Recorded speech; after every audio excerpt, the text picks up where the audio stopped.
Hello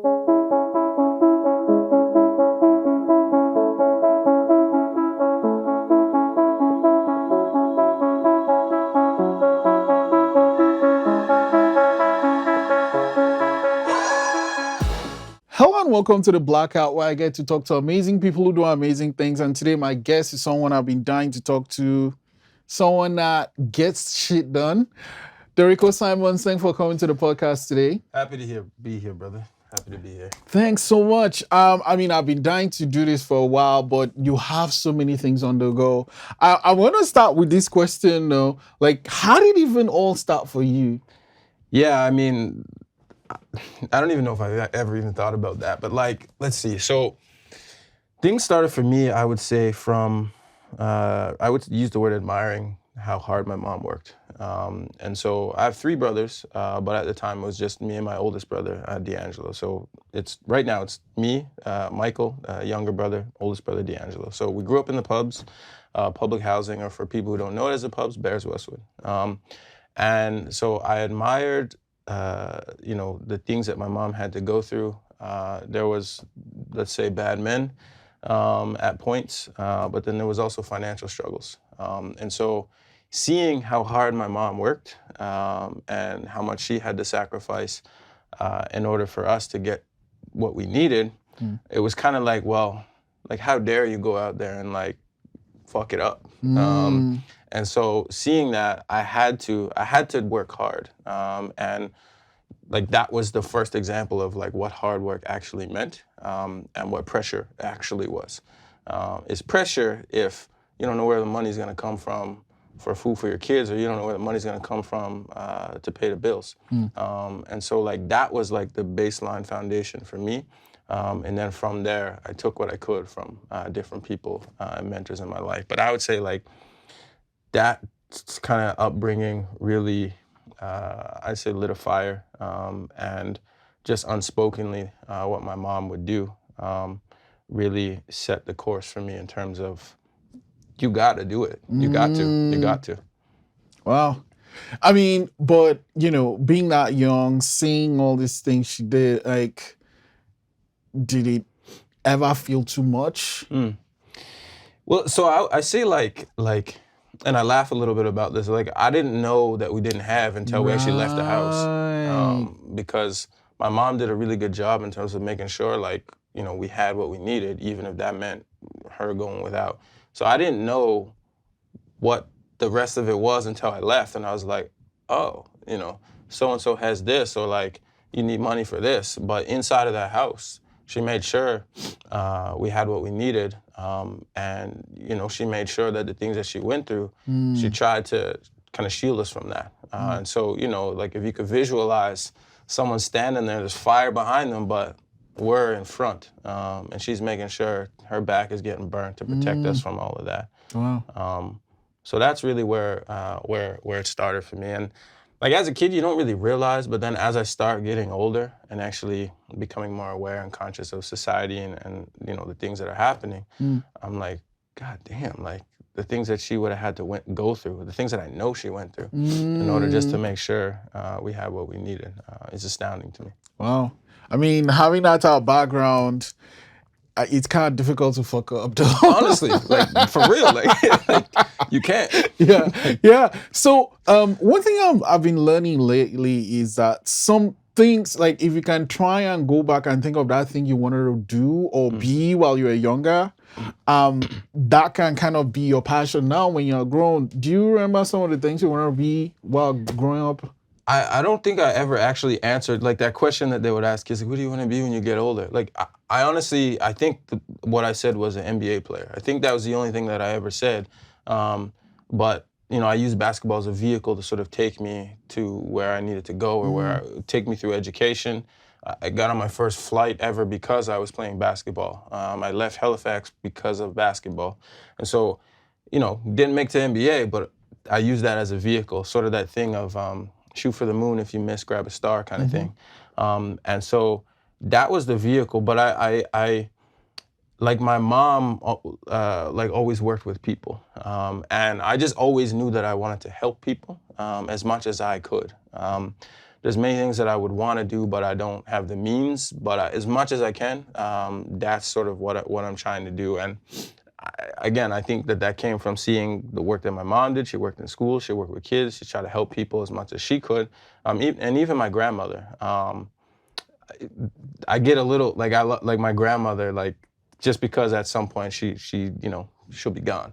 And so thinking about just the sacrifices that like those two women in my life have made, you can't fuck it up. But then also like that's a strong foundation that you can springboard from. These women protected us from the different things going on in the world, and give us the opportunity to kind of pursue whatever it was that we wanted to do. And so I never knew exactly, some people might say dentist, doctor, lawyer, that kind of thing, but I said MBA, and I just knew that I wanted to help people. I just wanted to do good. That's what I wanted to do. What do you love about playing basketball? Do you still play, even for fun? Oh, I still got it. I still got it. People can still get it for sure. So like for fun, like, I played in the summer. I played a couple pickup games, but it used to be life kind of thing, like every single day. And so for me, basketball was like the therapist I could never afford. It was the friend sometimes that I needed. And when things were tough for me, I would just go to the court. I remember going to the basketball court after something happening in my house. And I just was teary-eyed and I didn't know what to do. So I just ran at the court until I couldn't run anymore. Literally, I just ran. It was hours. And so basketball for me is a lot. Of course, there's friends that I have today. There's communities I'm connected to today because of sport and because of basketball. And it's like, it just can't be understated, like how important for me that was, and how important that I know that would be, especially for other, other young Black men. And it's fairly inexpensive to play. Mind you, I didn't always have good sneakers. I got made fun of for that, and sneakers became a thing for me. Kids are assholes. Trust me. Yo, trust me. Like I had this one pair, they were AND1 shoes. One half was red, one half was white, but it was suede on one side, but they were my everyday shoes. And so you imagine suede in the winter, the red ran over on the white. And so I used to get made fun of for that, but then sneakers are a thing. Like, this is never gonna happen to me again. I always make sure that my sneakers are proper now, because it's just not gonna happen again. And so when I'm buying gifts for people and when I'm doing things, especially young boys, like sneakers is the first thing that comes to mind. Oh my God, yes. I actually got my very first pair of Jordans for Christmas. Yes. And, and it's like, it's kind of crazy because, sure, it's like prestige, but those things are really comfortable. For real. They're really comfortable. I didn't expect it. Anyway, yeah, so, basketball. Yeah, like it was at one point, I don't want to say it was everything, but it was a lot to me.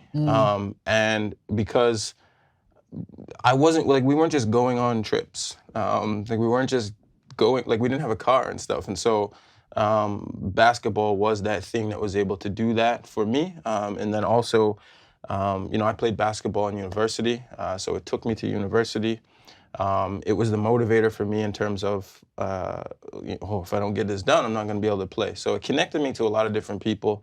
A lot of communities that I'm connected to today and comfortable being in is because of basketball. We would compete, we would fight on the court, but then, we would be friends after that. And I have friendships because of sports. So it was really important to me, and still is. Although I don't play, people can still get it on the floor.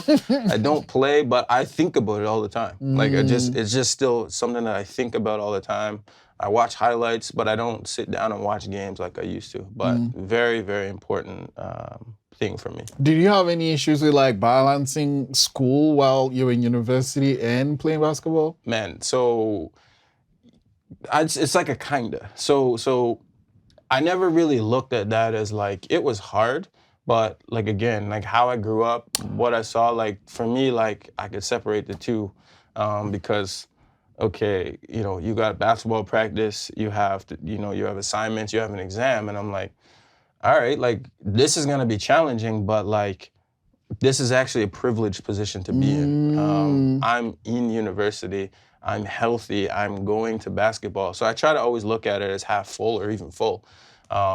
But then I know people in my community that, that I'm friends with still, I was friends with at the time, that, their parents are on drugs, or, their dad just beat up their mom, or like they're on the brink of homelessness. And so I'm at university, healthy, privileged, belly full. And so, yeah, the shit is hard, but like, it's not that. Like that, it's not that. And so that was a perspective that I took, is that, yeah, this is challenging, but like, people in your neighborhood are actually starving. There's people in the city that are actually starving. Or so-and-so just got shot at. And so how can I sit here in this university, warm, hungry, or not hungry, meal, healthy, friends around me who care and support me? I can't complain. Like, Wow. you just have to do it. Like, That's that's a different outlook, and obviously comes from being raised by these two powerful women and knowing that, it could be worse. yes. It could be worse. Okay, so let's get into it. Like, your name has been in the news doing things. What really started like the advocacy work you do? Yeah. So I thought about this a little bit. So when I was growing up, like I always saw like police were negative. They treated us negatively. I saw friends sort of getting into things and going down different paths. But I always had my mom at home, or my grandmother, someone who cared. Someone who said, like, my mom would say, listen, you owe me grade 12.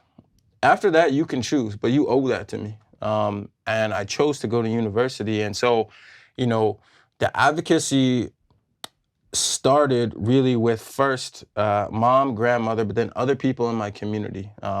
There's other people, I know they're not going to want to be named, but I have to, like Maurice James is one person, Craig Myra. There was a lot of people who were mentors for me at the recreation center that I saw doing good things in community.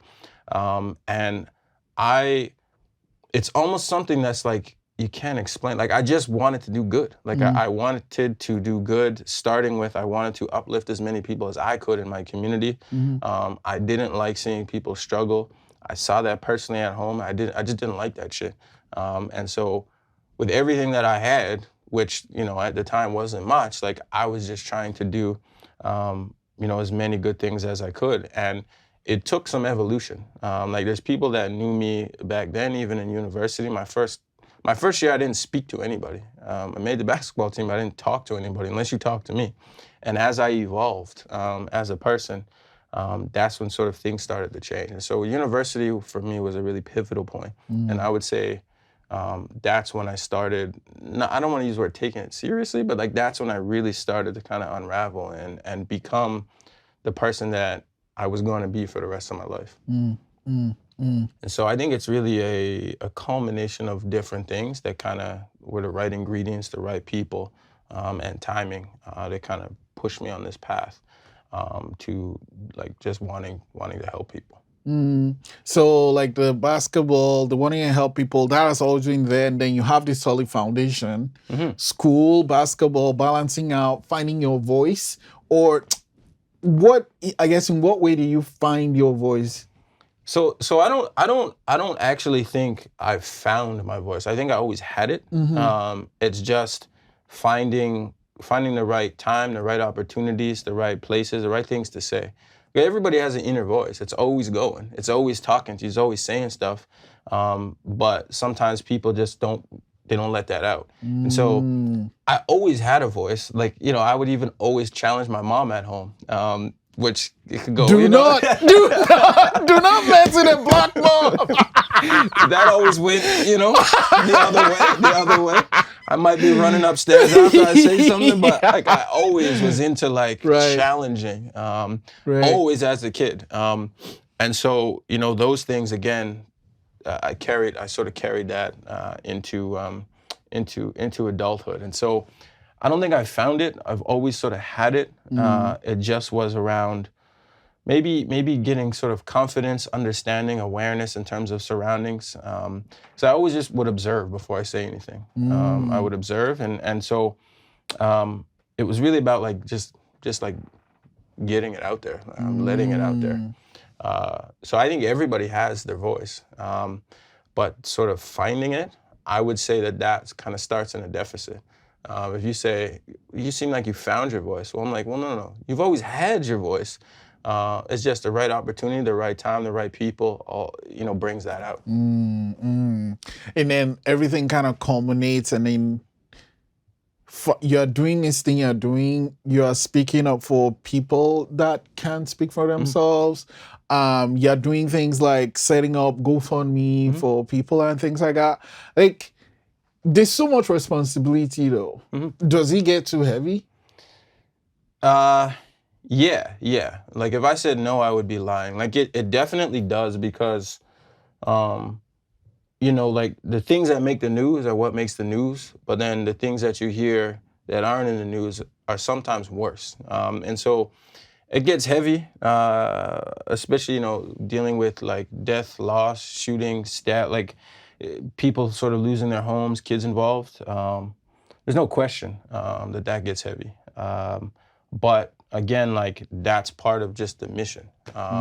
Is to just continue on and to support as best as you can. Try to make connections, to try to prevent those things from happening. You can't do it all, but you can do something. And I didn't even, that's... Yeah! Yeah, just do something.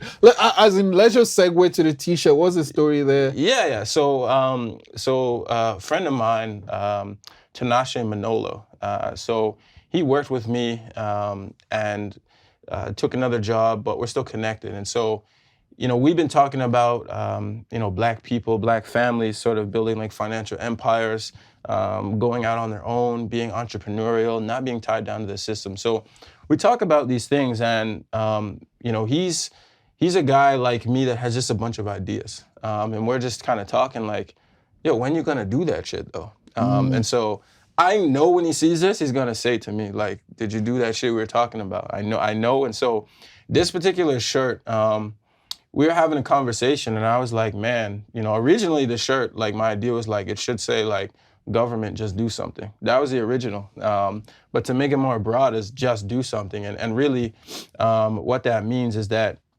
there's always something that you can do. That's what I believe. There's always something that you can do, no matter what. And I know that people are gonna say, some people might say that's toxic positivity, that type of thing. Sure, but there's just always something that you can do, no matter how bad you're down, no matter where you are. And even if you're losing, like you can still fight. There's still fight. And so how about that? Look him up on Instagram. It's literally spelled How About Dat, D-A-T. And this will come up. Like this was a custom thing. People can still buy it. But he has a whole bunch of other things, all pertaining to Black people, Black community. That's the word, community, right? It started with your family, and then kind of, the actual community you're living in, and now the broad community with the advent of social media. When did that, like the social media aspect, come into it, and how do you navigate it? Man, I resisted social media for a really long time. Why? Like I actually remember some of my friends, my neighborhood, were like, yo, get on Facebook. And I was like, no, like, it just was like, no, like, I used to have like the MySpace, and like I had the website thing way back in the day. But then when Facebook came out, I just said no for like the longest time. And then I eventually got into it because like, I think some of my hesitation was like, I didn't understand it. And like, oh, these people are gonna be up my business kind of thing. Like that's kind of what it was like. But like navigating social media and all of the different platforms, I think is special because you're able to connect with people in different parts of the world. And it really puts you in the driver's seat. Of course, there's a lot of negativity and comments and whatnot that can come with it, but like you can kind of create your own story, your own destiny really on there. You can curate and control what your messages are going to be. And so I think that it's special. You're able to reach more people. You're able to support more people, by using social media and sort of spreading the message. And it's been extremely beneficial for supporting communities, extremely beneficial for getting, notices and awareness around different issues out. So I don't use it as effectively as I could, but when communities need to rally to support other people, highly effective, No, you use that. Talking about that, a couple of years ago, the world was pretty much locked down, and we all witnessed the murder, and that. So I think it kind of locally started with like the police checks, Yep. and then it kind of just segued into George Floyd being murdered, and then where we are now. Like, how was that period for you? I think, first, I think it was an interesting period for everybody in the world. And you think about how wild that is, that it affected everybody. Like, I was calling it the equalizer, because there was nobody that was unaffected by it. And, the unfortunate situation with Brother George Floyd, but the right circumstances that you couldn't ignore it. And so you had to watch it because you're home, you have a TV, you have social media, it's on there. And so that particular time in my life was very interesting, because it was sadness, it was anger, it was frustration, it was wanting change. And then on the other hand, it was like, well, how can we use this momentum? Who should we talk to? How can we get it moving in our own city? So it was a lot of just mixed emotions. Certainly, a lot of teary-eyed days, just like thinking about that, and like constantly logging on social media or TV, and like essentially seeing yourself on the street getting murdered. And then I also found that like people have to, like, there's a difference between BLM, the organization, and BLM, the movement. The organization, that's one thing. I read about what happened mishandling money. That's the organization, but the movement itself, in terms of our lives mattering, I have some sort of different opinions on sort of that whole thing. Is that I believe that Black people always knew that our lives have mattered, but this particular sort of movement was a way for everybody else to show that you also believe that too, and also to get on board.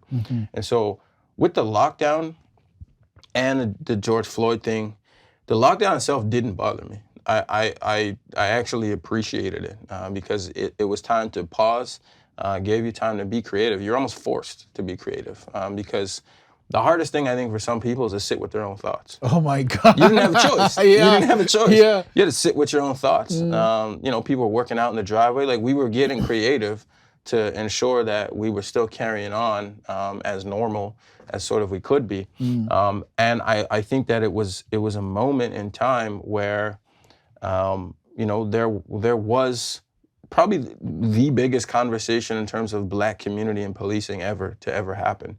And it was a window of time to use that momentum to kind of get shit done for communities. And so,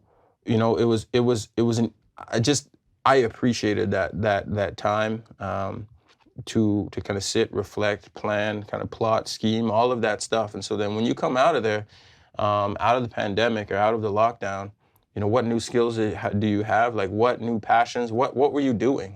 It was a time for me for development overall, and moving the agenda as far as I could forward, relating to Black community and Black issues. Wow. It was a powerful time. You, Kate, and some other people in the city were like... Trey, oh my God, yes. Just getting... I'm kind of just putting people's eyeballs... I know, like you said, Black people kind of always knew this is who we are. So seeing people of different, skin tones actually understanding, almost like, shit, okay, wow, this doesn't make sense. I'm like, yeah, well, we've been telling you, It kind of felt like that. But like, okay, you have all these things going on. You also have a life though, you have to take care of yourself and all that stuff. How do you balance it all, or I guess make it make sense? Yeah, for sure. People ask me this often, and I think I just don't go home and talk to my family like I do. So I try to keep weekends, pretty tight. I choose what's going to happen on the weekend. If I'm going to do something, I'll choose that. And that's usually family time, and again, things that I'll choose to do. But the balance is that sort of being strict. You got to say no sometimes. You can't do it all. But then there's some things that you just have to do. And so if work is from 8 to 4, well, what are you doing before 8? And so I'm up at 5:30. I'm working out, hanging out with my fiance, Shanae. We'll do it together. So there's time there. There's an hour or two that we've already spent. And so I get to work. We do I do the 8 to 4 thing. I use my lunch breaks to do some of the personal stuff and answer some of those personal emails. And then, between 4 and say 10, 12, like what are you doing? So then, you get home, do the family thing, but while you're doing the family thing, I might actually also have to multitask. So I'm answering emails, I'm taking Zoom calls, but then, I usually shut it down around, 9, unless there's something that's really pressing.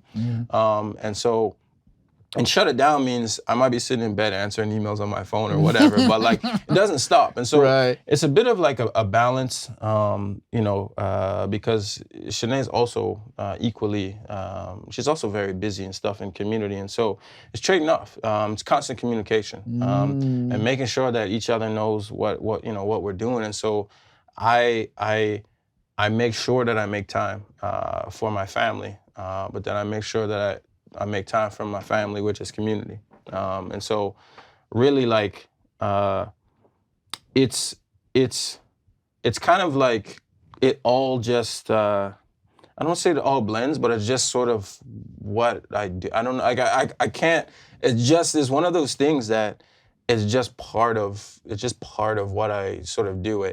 Some of the work that I do for employment is also tied to some of the community work, and then vice versa, and then some of the stuff I'm doing at home with my family, it can also, so sometimes it's all sort of tied together. And, I wouldn't sit here and say that it's not busy and it's not hectic, because it is. But it's just all about how you sort of balance that. And even like this morning, like I'm like, whew, it's gonna be a busy one, but like taking that 15 minutes, like I'm just gonna go upstairs, take 15 minutes, phone off, and I'm just gonna sit there, eyes closed, and just kind of get myself in the moment. So I just think that, not that I don't believe it's about balance, but I believe it's about like what is it that you love? Like what is it that you want to do? Like what is it, the legacy you want? Because at some point we're all gonna be gone. Somewhere we're all going to expire. And so as much as I can, I want to leave the world a better place. And so when I'm gone, what did I do when I was here? Did I make it meaningful? Did I help as many people as I can?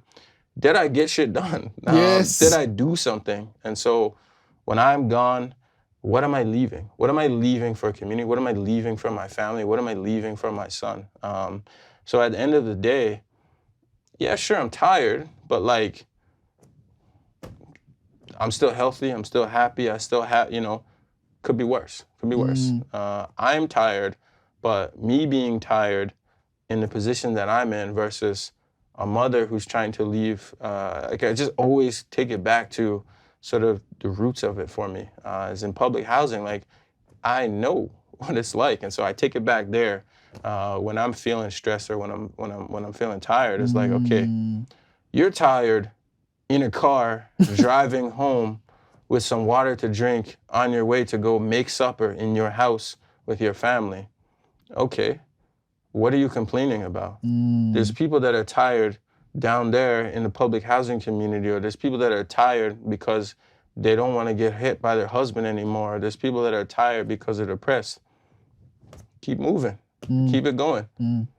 Well, you're saying this and you always link everything back to it. I gotta ask, I don't know if she tells you this, but what do you think your mom and your grandmom think of you? Man, so I hear from them. So I know some of the things, and my mom is a little bit like me in terms of she'll do it rather than say it. Right. And so like I feel it through the things that she does. And so, my mom has said to me before is that she's like, you don't know what it means to see 3 of your kids go on to do amazing things and you're not one of the sort of counted statistics, either dead or you're in jail or you're, she said, you don't know what that means to me as a mother. And my grandmother, she just said, every time I talk to her, she always says, And I never really got it until not too long ago, but she always says, if God should spare, I'll see you, like, you know, if we're planning a family thing. And she's always praying for me. She's always sending me blessings. She's always saying, before she hangs up, I love you. And so, you know, I know that myself, my brothers, like, I know we made them proud already. We could stop here and, like, we've already made them proud. But again, the goal is legacy, longevity. What are you going to leave behind? And so, you think about it. My grandmother first, she ran as far and as fast as she could. She carried that baton. She went through hell. She dealt with racism. She fought. She told me she fight every day. They used to call it N-word. So she ran as far as fast as she could. Put that stake in the ground for my mom. My mom picked that up. She ran as far as fast as she could. And so each of them left something behind, as much as they could. And so now it's up to me and my brothers and our family. We're going to take that and sprint. And so I'm going as hard and as fast as I can, because at some point I'm not going to be able to do this stuff. So what am I leaving behind? What am I doing so that my kids and my brother's kids, they can do the same thing? Wow. Okay, so I remember going through your LinkedIn, and there's like so much, you know, like just work and boards and stuff. And you mentioned something, you have to say no. So you do a lot, but you also say no. Yeah. How do you decide, you know, I don't like, how do you decide, you know, you have this map, all these opportunities are showing up. I'm going to say yes to this one. I'll say yes to, I'll say no to that one. Yeah, so I definitely look at like the intentions. And I also, you know, I do some background on like the people or the person. And so I look at what the intentions are. You know, if they're Black, it piques my interest already, just because that's one of my primary focuses. So I look at intentions, I look at people. Is this benefiting my community in some way? My community being Black community, my community being Halifax. Are they benefiting in some way? It's not always about money, but I do see, like, is this something that's paying me? Because if it's going to be taking me away from my family, how am I going to, and how's my family going to benefit from that? So that's a factor, but it's not always the deal breaker for me. And then the time commitment. What is the time commitment? What are you asking? Do I have to go away and do something before I come in? You know, if you're asking me to show up on a panel, I don't really have to do that much. But you're asking me to sit on a board and the commitment is 2 years, well, and we're meeting 3 hours, you know, every 2 weeks, so that's 6 hours a month. And it's free. I don't know if I can give that up. But if it's pertaining to the Black community, well, it's a maybe, because it's not about money for that. It's about, again, legacy, longevity, and the community. And so there's no formula, but there's a lot of things that I think about before considering to do something. There's a lot of questions that I ask. And I know it annoys some people, but I ask a lot of questions up front, especially if you're asking me for a long-term commitment, because it's not just me. There's a lot of people that I also have to think about. Because if I'm pulled away for 6 hours a month from my family, okay, well, that's 6 hours a month that my fiance and my son are not going to see me. And I'm not getting paid, like, just, you know. And again, it's not about money, but sometimes it has to be, because like, people have to eat. You gotta put fuel in your car, and everything is expensive. That's and right. Yeah, oh my God. I went to Sobeys the other day, and like, I like every fucking thing. Yo, it's crazy. It is crazy. I'm like, what? It didn't make sense to me, you know, because like, okay, you go around and you're like, oh, I need this, I need this, I need this. And I'm like, and she's scanning the thing. I'm looking at that price. I'm thinking, how the fuck? It's crazy. It's crazy. I was actually doing that the other day, and I'm like, that's $100? Yeah. It's like 6 things. Man, DeRico, I'm having so much fun, but I know, like you said, you have a lot of things on your calendar, and I need to let you go. But I can't let you go without asking this, though. I guess you've held this baton that your mama has given you so far, but you're still running this race. What are some things that you see down that lane that you're on the next couple of, I guess, months or years? Sure. So what I'll say is that I have, at least for now, and this might change, but I've always had very high political ambitions. Wait, are you gonna be the mayor of Halifax? Cause like, Just saying. I have very high political ambitions. That's not out of the cards. And I want to build generational wealth. And I'm going to. And so that means, purchasing more property. That means, more financial opportunities. That means, financial opportunities. And then I can also hire people. Like there's things I want to do. I'm going to start my own business, my own nonprofit, my whole sort of enterprise is really what I want to do. Political ambitions, certainly very high, but that again comes through the drive of, I want to do good. I want to change things, and working on the inside of government, municipal and provincial, and working with some federal. Like I have a good understanding in terms of how these wheels move, and so I say that. I would say, more travel. I've been to Africa once in Senegal. I want to go back, and see the world. Gives you just a really unique perspective, especially in terms of knowing a little bit in terms of where you come from. So I would say that those are some of the things. Maybe education at some point, who knows? But for the most part, it's really trying to just build that roadmap to have generational wealth, so that, again, everyone expires, and when that time happens, there's something to give. Ah, man, I need to have you back because like generational wealth is something that I really want to talk about. And when you come from what are we gonna eat today, to like I can really get anything I want. Sometimes it can be confusing to your mind is like, wait, what? Like you feel guilty in a way though, like shit. That's a big thing though. I talked to Shanae, some of my brothers actually, about this as well, is that there's so knowing that my mom and my grandmother didn't have the same education and experiences because of the things, again, they had to just straight up endure. I have a different understanding and now a different relationship with money. I understand money differently than my nana and my grandmother do. So I do different things with money. And that's not to say either of them are bad or anything. It's just a different relationship. And so there's a guilt that I feel sometimes in terms of ascending to different places within my employment, because I know that there's people in my community and I know that there's people in my family who have a different relationship with money.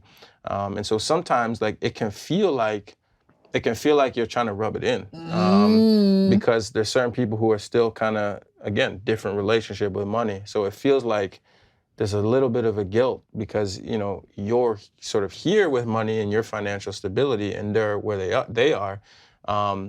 And so, I think there's a big kind of conversation around that. Because I talk about this often. There's just like this feeling of like, ooh, I just got this, but like, do I want to share that with, people who are close to me, people in my family who might not be in a similar, the one that really gets to me is travel. Like travel is something that I love, and I travel, but you'll never see something of me on Instagram. Like my wife might put something on Instagram, but I don't, because I'm like, fuck. Right. Like I can actually just get on a plane and just like go, and like coming from, oh my God, we can't do this versus, fuck, I can just do it, Yeah, it's because I think about that because there's a balance in terms of like the work that I do, the people that I work with. And then, imagine I'm just posting pictures of just traveling all the time or, all of these different things. Like it's an interesting sort of dynamic because some people say, oh, I post it for motivation or I post it for content. But then you got to understand that like somebody's real life ain't that. And like it could contribute to, them feeling worse. Like it might or it might not. I think that people sort of treat that stuff differently. And so, like it just depends. It depends. It really just depends for me. Because it's such a toss-up, man. DeRico, thank you so much for coming in this crazy, crazy weather. I love it. I appreciate you and everything you do, and I need to have a platform where we just talk about generational wealth, because that is something that as Black people we just need to think of. I watch a lot of TV. there's a show called The Watchmen, just Watchmen, and it starts with Black Wall Street, and like apparently it was this community that was thriving with like a lot of black people making a lot of stuff, and then white people just went and bombed that shit up. You know why? Because of a black man apparently made a pass at a white woman. They I know about Black Wall Street, and they firebombed the community, killed black people. It's insane. Yes. It's insane. And like they put it in a TV show, but then you kind of read the history and it's like it's real. Yep. Anyway, so reading things like that, and like there's a Jay-Z song that people don't really know if it's called A Story of OJ. Oh yeah, I know that song. Yeah. Whoa! Like the truths that guy is saying on that song. I know that song. Man. Yep. Man. It talks about lyrics in there about the Jewish community. Yeah, buying paints and like, oh my God, I love that song. It's so. Anyway, we got to do this again. Let's do it. Thank you so much. Of course. I appreciate you. I appreciate you a lot. Of course. Thank you.